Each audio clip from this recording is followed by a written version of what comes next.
masterclass. I just want to present the dilemma that I have and we have in the health innovation space, and maybe also give some ideas of how EXO attributes could help in that EXO transformation. So, little advertisement on the side, and you'd listen to my nice clock in the background. Novel innovation design for the future of health with certain methodologies include also the EXO canvas and the EXO attributes are mentioned. And going to the general problem that we have is when you look at the SDGs, number 3, good health and well-being, we're supposed to actually work on that if we think about health innovation. And we also know about the P4 medicine, the interesting piece for prediction of adverse effects coming on, preventing diseases from happening, doing that on a personalized level and making sure that everybody participates in it. And also the ideas of actually improving clinical experience, patient experience, obviously improving the outcomes, but at the same time trying to actually work on lower cost. I will go back to this in a second. This is, sustainable health. There's only a small component that is actually related to health care quality. A lot more is responsible, or a lot more of the healthcare determinants are dependent on the environment, on social commitment, socioeconomic setups, and obviously the quality of the earth and the planet we live in. So there's a lot of issues that we need to deal with. And again, we need to think about cost and dramatically reducing costs. Otherwise, we'll widen the gap and we're not getting to a disruption point. So we are really not working on this at the moment. And this is a general statement for companies, so that at the end of the day, a lot of companies focus on value capture and only 1% on value creation. That's not even true for healthcare. I think it's probably even less. And one of the reasons is also that we don't have a business model for certain things that we want to do. And we don't have anybody who's interested in actually, investing in some potential disruption in this one. It's way too complex, that whole setup. So currently we're diagnosing and treating in case of sickness. You're all aware of that. It's you're going to the doctor when you're sick, you go into the hospital when you need treatment, etc. But actually preventing things from happening is not in the focus of current healthcare setup. And a move to a precision, so really, dedicated, personalized medicine based on you and putting the patient in the center is also something that we need to get to, but we're not really doing. So we need to really rethink the current setup, but how do you do this without actually destroying it? And one of the easiest way to destroy a system is actually by addressing costs. So this is just a very little quick chart on showing you how, if we would address risks and behavior patterns, we would be able to actually limit and reduce and maybe completely eliminate certain chronic decisions. And these chronic decisions are responsible for 80% of all the costs that are related to total healthcare. So going on the left, a root cause problem analysis would actually eliminate a lot of the things on the cost side. What does it do? We don't get sick anymore. We don't have these conditions anymore. What does happen to the hospital? What does happen to the care centers? What does happen to we live longer? What does that mean with respect to care? There's a lot of open questions on this one. So I just wanted to also give you a quick update on cost versus longevity. So how long do we actually live, and how much does it cost for every individual participate in the healthcare system? You see the United States up there, $10,000 a year a person. Average life expectancy 77.3 years. You also see the ones on the right that are highlighted: Australia, Singapore, Chile, Japan, all with costs that are 2, 3, 4, 5, 6 times less than the United States, but with about 2, 3, 4, 5, 6 years higher life expectancy. So cost spent on healthcare is not equivalent to gaining life expectancy. You have to be a little honest that in case of the United States, it's a little different. If you have a lot of money, you probably have the same life expectancy. On the other hand, there is a huge inequality. So a lot of people don't have access to healthcare, and then they are having a lower life expectancy in average. So it turns out to be the 77 years. So what we have, cost is high, affordability goes down. What I just mentioned, the example of the United States. Longevity goes up in general. The question is about healthy longevity. So how long do we stay healthy? And so the goal should be life expectancy 83. You want to stay healthy till 82.9, and then kind of like that's it.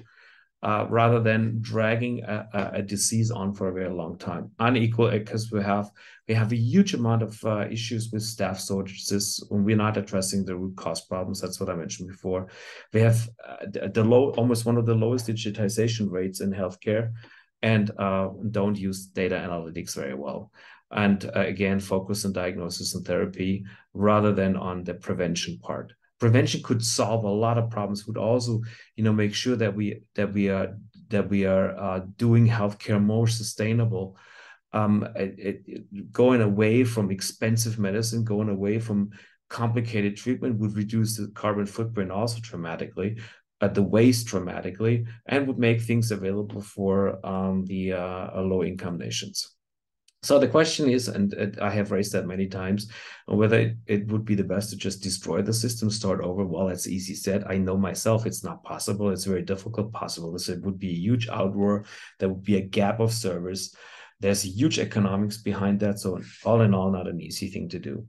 But what I'm really concerned about is that if we don't do it the right way, and we at the same time kill the planet, then the best healthcare system and the best healthcare provision and then the best longevity will not really help us at the end of the day. So we need to consider also, how healthcare and how business fits into that whole umbrella of One Health, though taking care of planetary health as well.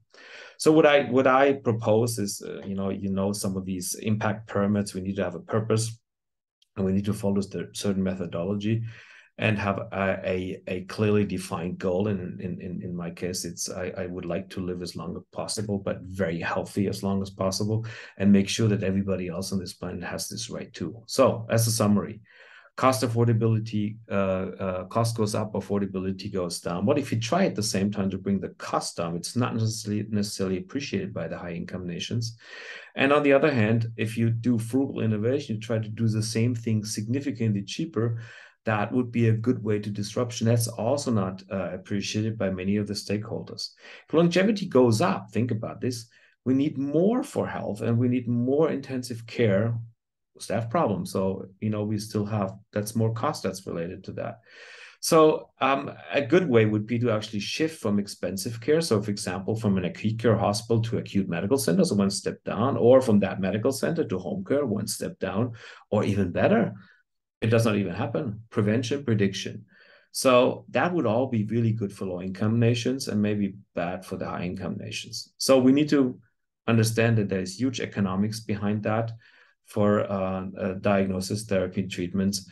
And they are looking at the moment in their existing setup for revenue increases or cost decreases, plus maybe the ability to charge for more services. This is not what healthcare needs at the moment.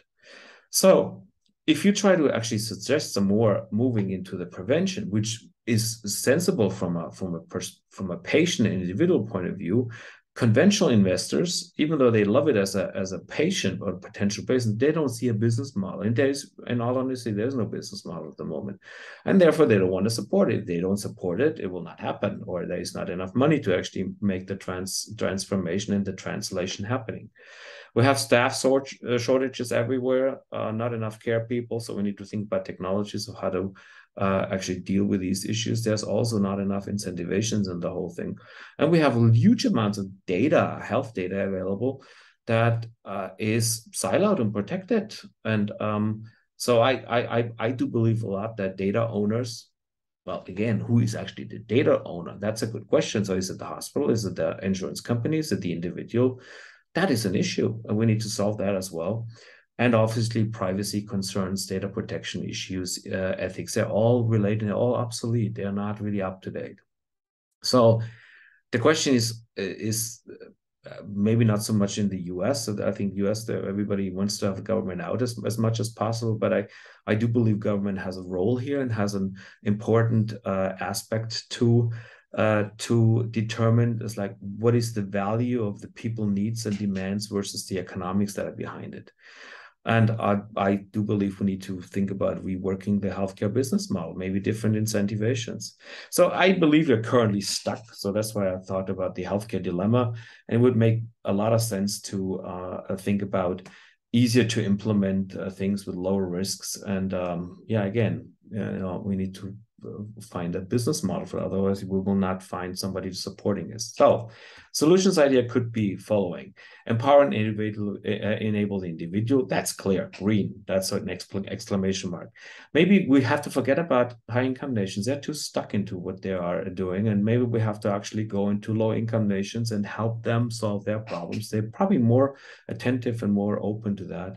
We need to think about reverse innovation. So proving a point there. And once we have done that, go back to the high income nations. And we need to incentivize prevention significantly more, and you need to educate the people, the individuals, as well as the healthcare providers. And obviously need more integrated health. We have the separation. You go to the general practitioner, the hospital, physical therapy is not really very well integrated. And we need to question on how we can get the government involved. And I don't want to be socialistic here or communistic, but I do believe we need to a certain extent, at least, de-economize health care to make sure that it's not the highest income that counts, the highest service that counts, the highest value for the healthcare provider, but the highest value to the individual. So what are the extra attributes that could be really cool? Dashboards, interfaces, algorithms, engagement, crowd, community. I think the patient at the end of the day, the individual, will determine what needs to be done. And for that, I do believe we need to have an MTP for this novel health approach and focus on some of these extra attributes. Having said that, I hope that you thought it was somewhat informative. And I would like to ask you now on how we will transfer some of the things into prevention, how we will make sure that we actually have something that is worth living for, worth working for. Thank you very much.